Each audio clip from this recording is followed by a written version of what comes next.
Bismillah ar-Rahman ar-Rahim. Alhamdulillah Rabbil Alameen.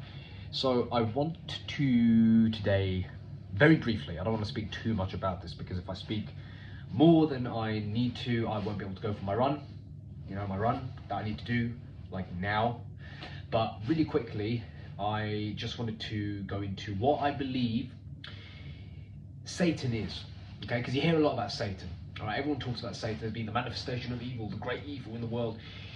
And it's, you know what, people are not far off the idea of what Satan is. Some people, educated atheists, will look at the idea of Satan and believe it's a metaphor, okay? Because it has to be a metaphor, right? Because it's a very real, visceral metaphor for human evil, okay? And if anything, it's the manifestation of all the evil in the world. But evil doesn't really harm or exist in the natural kingdom, does it?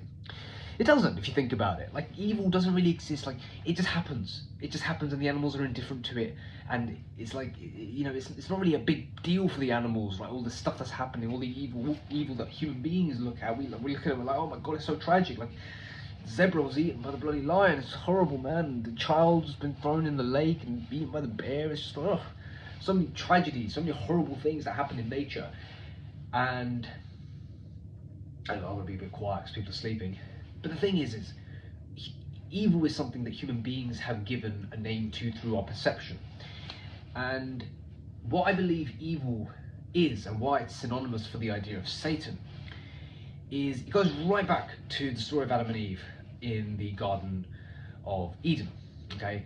And even before then, Satan's fall. What's the book, man? It's something, damn, forgotten what it was.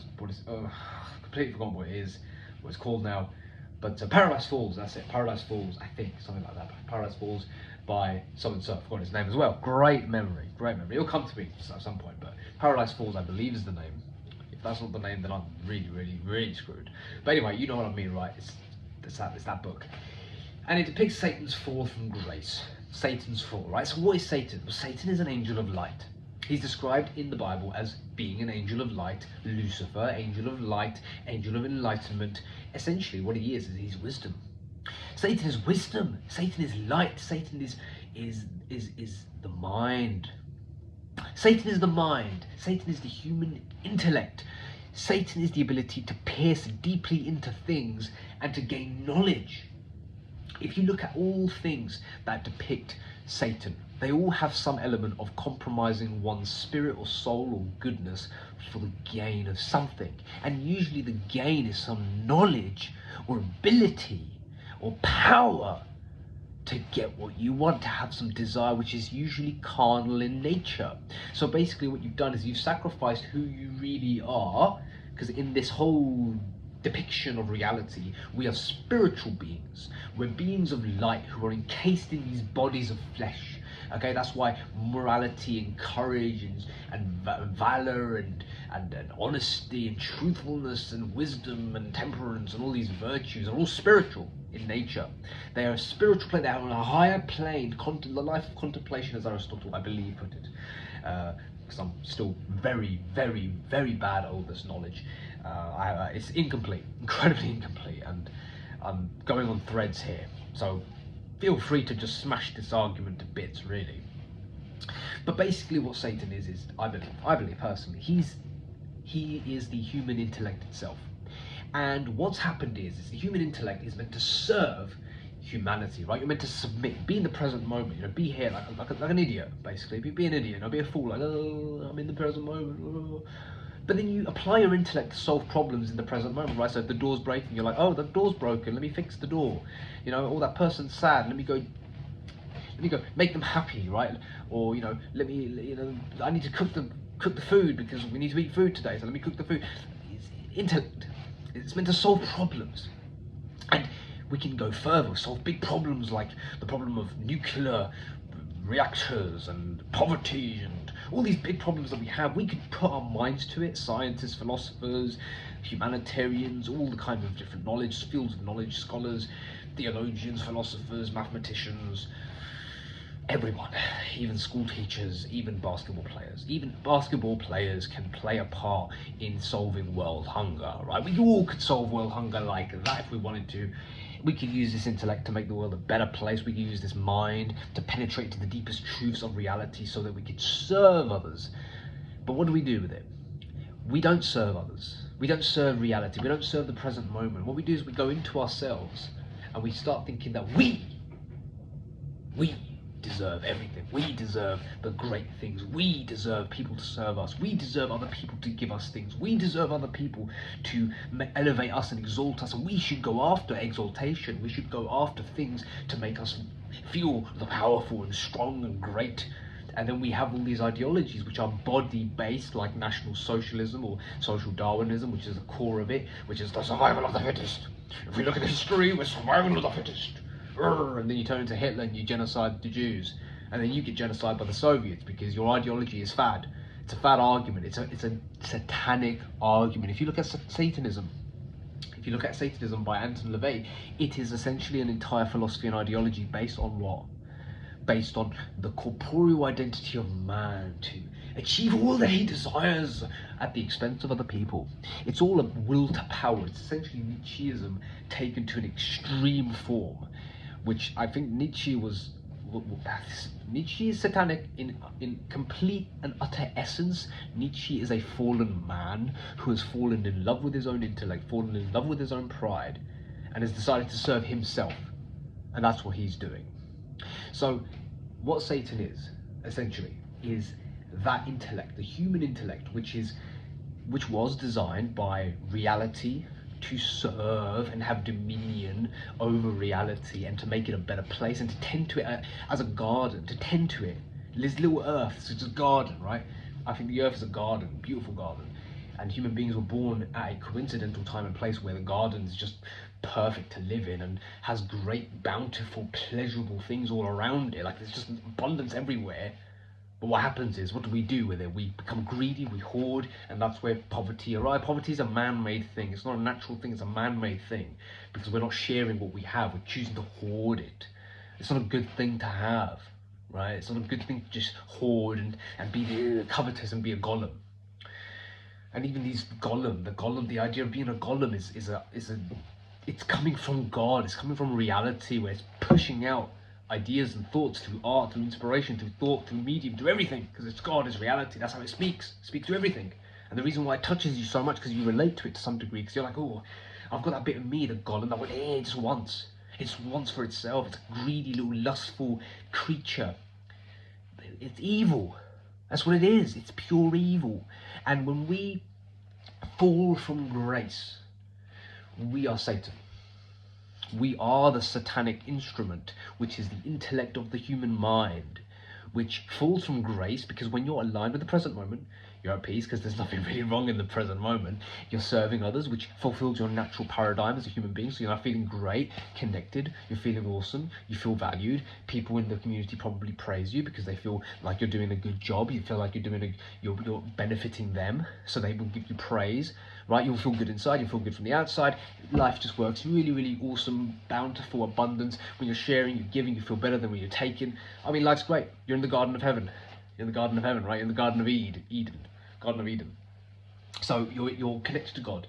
And when you're focused on the remembrance of God, the mindfulness of God, when you're focused on forgiveness and asking for forgiveness for your own sins, where you've fallen astray from that mark, which was to serve others and to be subservient, not to others, but subservient to reality, let's say, and to some degree also subservient to others in the form of putting their needs above your will, because your will, when it becomes big, it becomes satanic, and when it becomes satanic, it becomes evil. And when it becomes evil, you fall from grace, you fall from the garden, and you go to hell.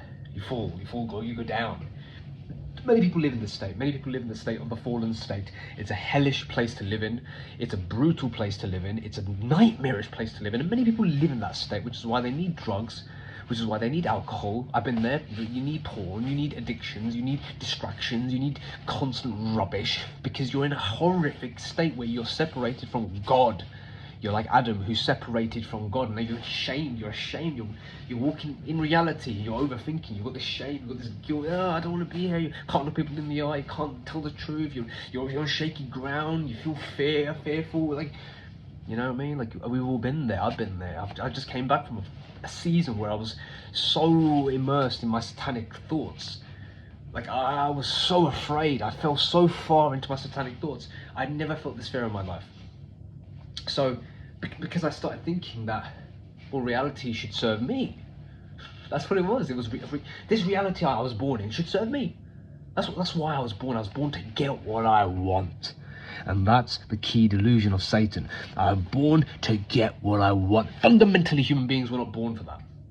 Fundamentally, human beings were born to serve others, and that's how we actually fulfill our designated product. Evolutionary biological programs were designed to serve our communities. Without communities, we are nothing. Without our communities, we do not gain any source of pleasure, any source of happiness or contentment or fulfillment. Nothing lasts, my friend, apart from community service, apart from serving your people, apart from serving humanity, apart from serving God. Because even when you're looking after the animals and when you're preserving the trees, you're serving God, reality. You're doing what God commanded you to do, which was to take dominion. Have dominion. And go and have dominion over the earth. And tend to it as a gardener, as God did, because you're made in the image of God. That's what the game is, man. The game is that. So Satan is that. Satan is that, man. Satan is you. Satan is your intellect. Satan is the spirit now that relies in all humanity. It's in all humanity, that spirit of pride, of thinking that people should serve me. They should make me happy. Why aren't they doing what I want them to do? I'm a victim. When you say I'm a victim, you're actually being Satan, because that's what Satan was. He was like, I'm a victim. Look, God's just banished me from heaven because I wouldn't bow down to this pathetic clay. That's what we do when we're in a state of pride. We look at other human beings as pathetic little pieces of clay. You little meager mortals, you should serve me. I'm brilliant, great, awesome, you should serve me. But you're in a place of suffering, torment, hell. Your heart is in hell, blackest of darkness, darkest of hells. You're in the kingdom of darkness itself, my friend. And then you need desires and you need bodily fulfillments and pleasures because you're just in a place of utter suffering. But that's what Satan does. Now, I do believe that Satan is an ingrained, he's a plug-in, like a virus in our heads.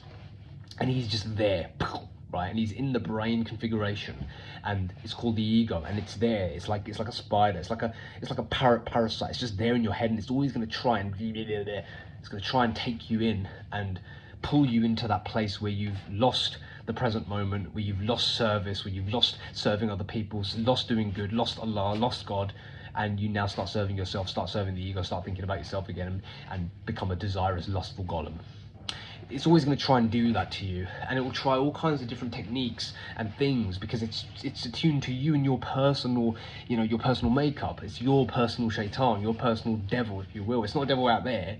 That's not how it works. It's a spiritual world. The spiritual world is all internal. So if it's a spiritual game, that means the spiritual war is you and very personal to you. And your spiritual war will look very different to somebody else's spiritual war, but essentially the game, the outcome, it's the same. It's the same outcome, it's the same game. Pride versus humility. Service over self-gain, or selfish ambition, as the Bible puts it. And there's all these little questions that you might have. Oh, can I not go for what I want in life? Can I not achieve things? Can I not marry? Can I not get the job? Can I do this? You can do all of that. But what's your primary concern? Service or self-exaltation? Is it to serve and to do what's good for people, or is it to simply pleasure yourself? Because if you do it for the pleasure of yourself, you've fallen into a satanic paradigm. If you do it because you're serving other people, then you've fallen into a godly paradigm. Anyway, I'm not a knowledgeable person on this at all. I'm a novice, and Allah subhanahu wa ta'ala is the source of all wisdom. Al-Hakim is the source of all wisdom. I've forgotten the word now, the name of Allah. Again, my knowledge is so terrible. I'm learning all of this stuff, man. I'm very new to it, and I just want to expand my knowledge in this. Because Allah subhanahu wa ta'ala is the grace of all understanding, the fountain of all knowledge, the ground of all being, and Bismillah ar-Rahman ar-Rahim, right? He's the one that gives us all the knowledge and the ability to do all this stuff that we're doing and that we have. And people are so concerned about what they want to do with their life, what pathway they should take in their life, what career they should do, who they should marry, all this stuff. It's irrelevant stuff, really. It's completely irrelevant. It's irrelevant. It's relevant. What you should be concerned with is, am I prepared to die right now? Would I be happy if I died? And literally that's it. Like, would I be happy if I died? Like, would I be happy? Would I be in a happy state if I died? Would I be in a grateful state, tawakkul state, trusting state if I died? Because when you die, the body falls away and your spirit is left. That's what I believe anyway. That's what I believe. And alchemists believe it, and so do occultists believe this. So they all point to the same truth, to Islam, which ultimately says that when you die, your spiritual body remains, and you are going to be left with the deeds that you did in this life. So are you happy with the deeds you've committed? Did you make someone smile today? Did you give charity? Did you do good deeds? Did you hold your tongue? Did you say I love you to your mum? Right? Did you hold peace? Did you do what was right as opposed to do what you thought was good for you? Right? Seriously, like, it's better to take a million beatings for the sake of righteousness, which means to not spread evil, not spread hatred, not spread violence. I don't care what Jordan Peterson says. Look, yes, you should. It's carnal thinking, to be honest. You should be a monster in order to be. I can make so many arguments to say why that's right and why that's wrong, but let me just start with this. If you start with the prerogative of I need to get mine because I need to prove to them that I'm better or that I'm someone, it's satanic.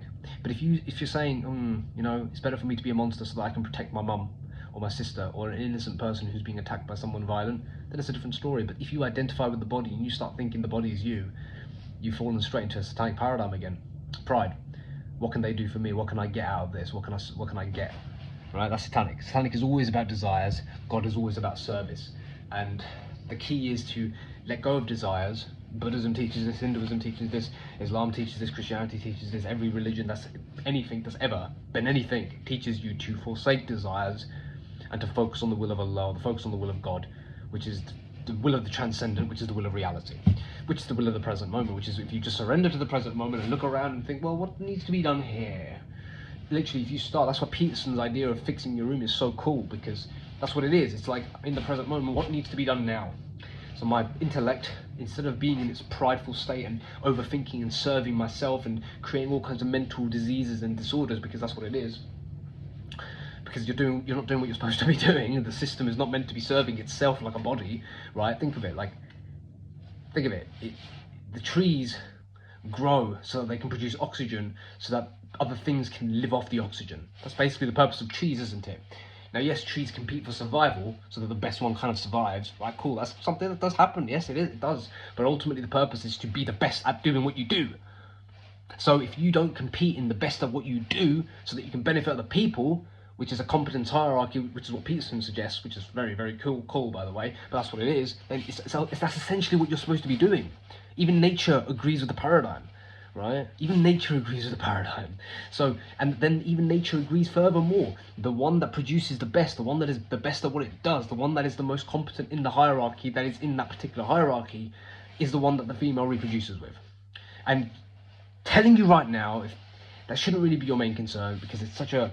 And when the time is right, the time is right. But I'm telling you right now, from my own experience, when you do what is right, when you align yourself with God's will, you will, 100 million, 50 billion%, most of the time, 99.99999% of the time, find the woman of your dreams. Okay? I'm just betting my life on that, brother. Betting my life on it right now. But anyway, okay, I'm going to keep it real, keep it short. I'm going to go now, I'm going to do my run. 18 minutes of talking. That's my idea of what Satan is. Alhamdulillah Rabbil Alameen wa salatu wa salam. Thank you for watching this video.